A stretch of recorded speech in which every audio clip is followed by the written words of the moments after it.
Üdv klubtagok! És mindenki más. És hogy miért ez a furcsa beköszönés? Ugye, eredetileg ez egy Mikrotik online klubanyag lenne, viszont csak a klubtagoknak szóló anyag lenne. Viszont egy olyan dologról fog beszélgetni, ami nem egy új funkciónak a bemutatója, vagy valamilyen új tanítás igazából, hanem egy olyan problémára szeretném fölhívni, vagy egy olyan jelenségre, ami potenciálisan wifi csatlakozási problémát okozhat. És úgy gondolom, hogy mivel ebbe bárki belefuthat, egyrészt nem csak a klubtagok, másrészt meg nem szeretném, hogy bárkinek kellemetlen élményei, meg hosszú fórumozásai, meg hibakeresései legyenek Mikrotikkel kapcsolatosan, vagy akár átforduljon ez egy ilyen Mikrotik ellenes hangulatba, ezért szeretném mindenkinek megmutatni erre a megoldást. Először a klubtagok fogják megkapni azt az anyagot, és némileg eltolva mindenki más megtekintheti ezt, hogy ne fusson senki bele ebbe a problémába.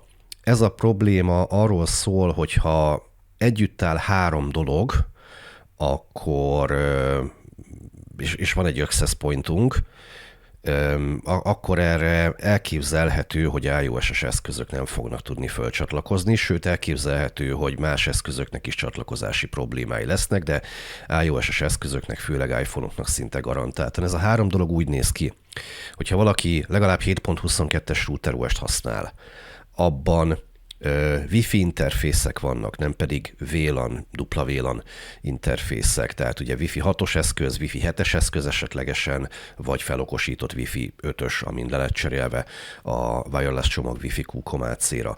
És a harmadik, hogyha ez az illető még a régi 3-as Winboxot használja, aminek ugye az aktuális kiadása jelen pillanatban a 3.43-as, na akkor, és egy új AP-t beállítunk, oké, ez már plusz egy feltétel, akkor bizony előfordulhat olyan hiba, amit az előbb elmondtam. Egyébként fórumokban találkoztam olyannal is, hogy valaki úgy jelezte ezt a hibát, hogy ő nem 7.22-n állította be az AP-t, hanem upgrade-elt régebbi verzióról, és előjött neki ez a jelenség. Én ilyennel nem találkoztam, viszont nagyon jól reprodukálható akkor, hogyha 7.22-es, vagy akár jelen pillanatban még RC állapotban lévő 7.23-as router OS-en egy új AP-t állítunk be, és teljesülnek a további feltételek is. Na de, mi a probléma? Miből adódik ez az egész? Mi van a hátterében? Hát az van a hátterében, hogy mondjuk itt van egy kb. Szűz router igazából, tehát Wi-Fi szinten egyáltalán nincsen hozzányúlva, és ha csak én annyit csinálok, hogy egy Wi-Fi interfész bekapcsolok, meg esetleg még raknak rá egy SSID-t, hogy el is kezdjen tényleg működni, akkor már egy olyan módosulás is történik, ami a Winbox 3-as verziójában láthatatlan lényegében. Vagy ha valaki úgy szokott beállítani Wi-Fi AP-kat, hogy configuration-t hoz létre. Most létrehozok megint csak egy üres konfigurációt, nem rakok bele semmilyen konfigurációt, még SSID-t se. Vagy valaki esetleg Capsman-t használ, és ugye Capsman-nél is általában configuration-öket rendelünk hozzá a rádiókhoz. Szóval bármelyik is a helyzet, az van, hogy bekerül mondjuk azt, hogy láthatatlan módosítás a konfigurációnkba. Hogyha kiexportáljuk a Wi-Fi beállításokat, akkor látszani is fog, hogy mind a configuration-be, mind pedig tényleg semmi másban nem nyúltam hozzá, csak bekapcsoltam Wi-Fi 2 interfészen, megjelenik egy ilyen paraméter, ez az Internet Working Rails RAW nevezetű, és ráadásul üresen. Ez egy ilyen konverziós probléma, ami a 3-as Winboxban van jelen pillanatban. Egyáltalán nem biztos, hogy ezt fogják javítani. Ugye most már megjelent a 4-esnek a fő kiadása, és sajnos egyáltalán nem biztos, hogy a 3-as Winbox kap egy olyan javítást, vagy hogy router OS szinten kezelhető javítással ez a dolog, hogy ez tartósan megoldódjon.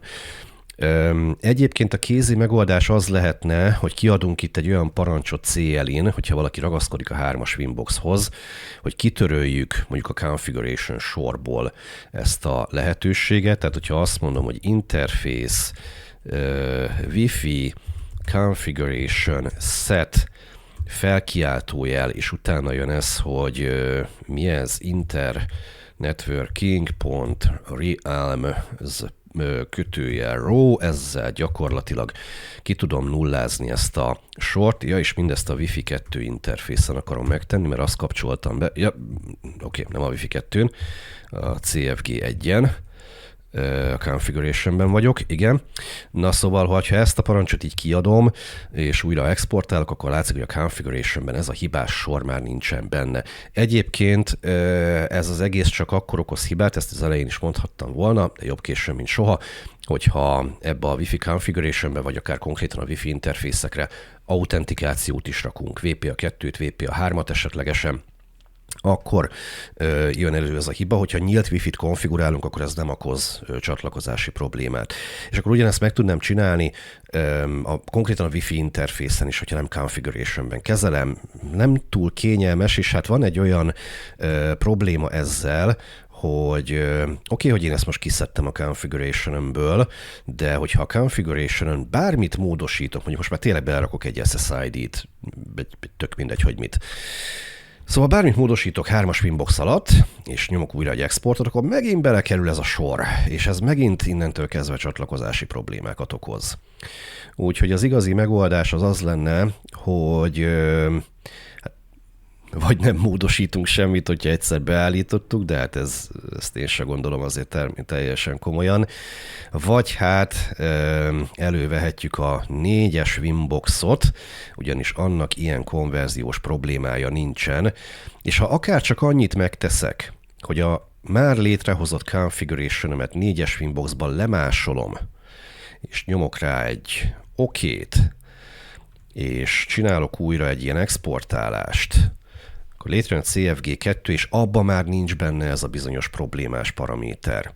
És innentől kezdve a CFG2-n bármint módosítok, szintén nem lesz benne ez a problémás paraméter, a CFG2-t pedig akkor hozzá tudom rendelni a Wi-Fi interfészekhez, vagy esetleg Capsman esetén a provisioning szabályokban átírom, hogy ne az eddigi CFG1-jel menjen az auto provisioning, hanem CFG2-vel esetlegesen. Jó, úgyhogy így néz ki ez a probléma lehetőség, és ugye ezek a megoldások léteznek rá.